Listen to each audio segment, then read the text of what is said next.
Aujourd'hui, nous allons parler de l'atome. Si on regarde un atome, comme ceci, on voit une structure assez vague. On voit l'atome, et puis ici, on va voir ce que l'on appelle le noyau.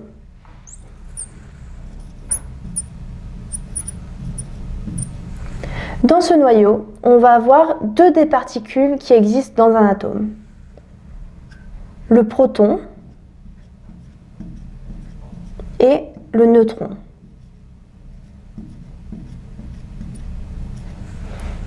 La troisième particule qui existe dans un atome, c'est l'électron. Mais celui-ci n'est pas dans le noyau. Le noyau comprend toute la masse de l'atome.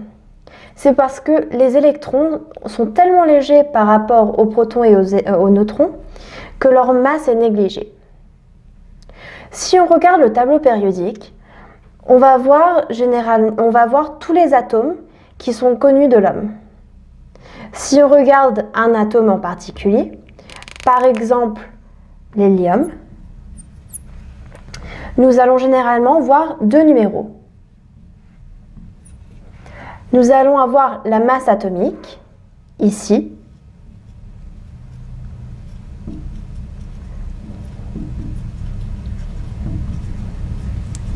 qui comprend le nombre de protons et de neutrons. Ensuite, nous allons ici avoir le nombre de neutrons et on appelle cela le numéro atomique.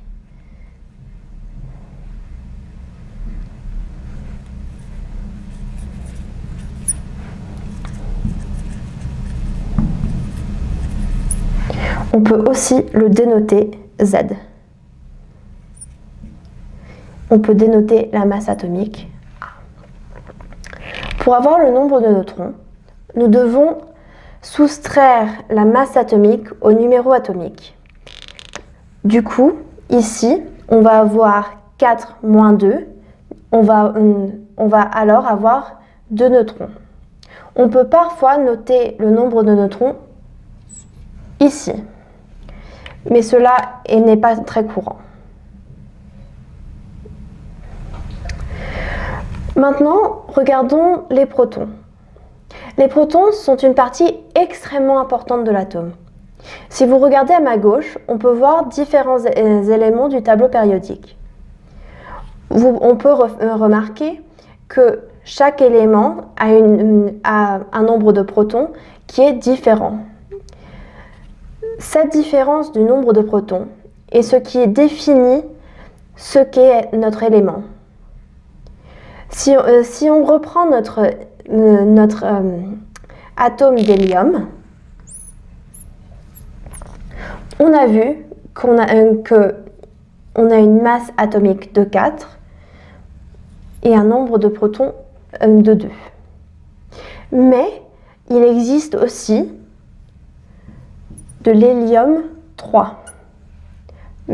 Par contre, on sait très bien que la différence ne peut pas venir du nombre de protons. Il doit y avoir toujours 2 protons dans de l'hélium pour que ce soit de l'hélium. Du coup, cela veut dire que la différence est dans le nombre de neutrons.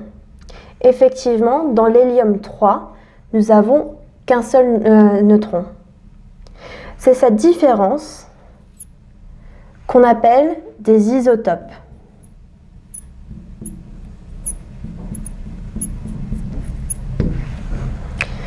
Maintenant, nous allons parler des différentes charges électriques dans l'atome. Nous savons que entre deux charges électriques identiques, comme ceci, on va avoir une force répulsive. Et entre deux charges électriques opposées, on va avoir une force d'attirance. Alors regardons le noyau. Le noyau contient des charges positives des protons et des charges neutres des neutrons. Alors comment est-ce que le noyau reste-t-il ensemble? Parce qu'avec toutes ces charges positives, ils devraient ne pas rester ensemble. Ce qui garde le noyau ensemble, c'est la force forte. On appelle aussi cette force la force de Couleur.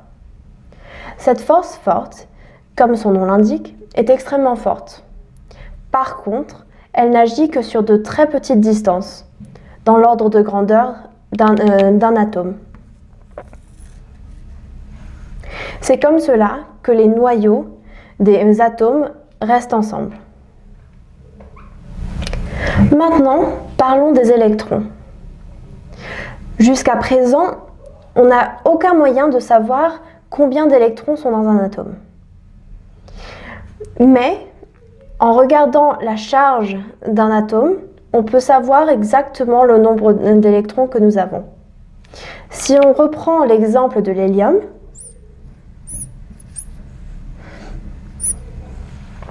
on voit ici qu'on ne nous donne pas de charge de l'atome. Cela veut dire qu'on a une charge neutre. Pour que la charge de l'atome soit neutre, il faut qu'il y ait 2 électrons pour agir et neutraliser contre les 2 protons que nous avons. Alors ici, nous avons 2 électrons. Si on regarde un autre atome, le cuivre 2+, nous voyons ici qu'il y a une charge électrique sur l'atome de 2+. Cela veut dire qu'il doit avoir 2 électrons de moins qu'il n'y a de protons pour qu'il y ait une charge de 2+. Du coup, on va avoir Z moins 2, ce qui va être notre nombre d'électrons. Maintenant, si on regarde du Cl-, ici, on a une charge négative sur l'atome. Cela veut dire qu'il faut qu'il y ait un électron de plus qu'il n'y a de protons. Du coup, si on ajoute 1 au nombre de protons, on va avoir notre nombre d'électrons. Les atomes sont extrêmement petits. En revanche, ils détiennent énormément d'énergie. L'énergie vient de la force forte, qui, entre des protons, est d'environ 30 000 newtons. Pour vous donner une idée, cela représente à peu près la masse d'un piano. On peut accéder à cette énergie si on arrive à éclater les noyaux des atomes. C'est cela qu'on appelle la fission nucléaire. Cette fission peut donner beaucoup de chaleur qui peut ensuite faire tourner des turbines. C'est comme ça qu'un réacteur nucléaire, très simplement, va marcher. On va parler un peu plus des réacteurs nucléaires et de la fission nucléaire plus tard.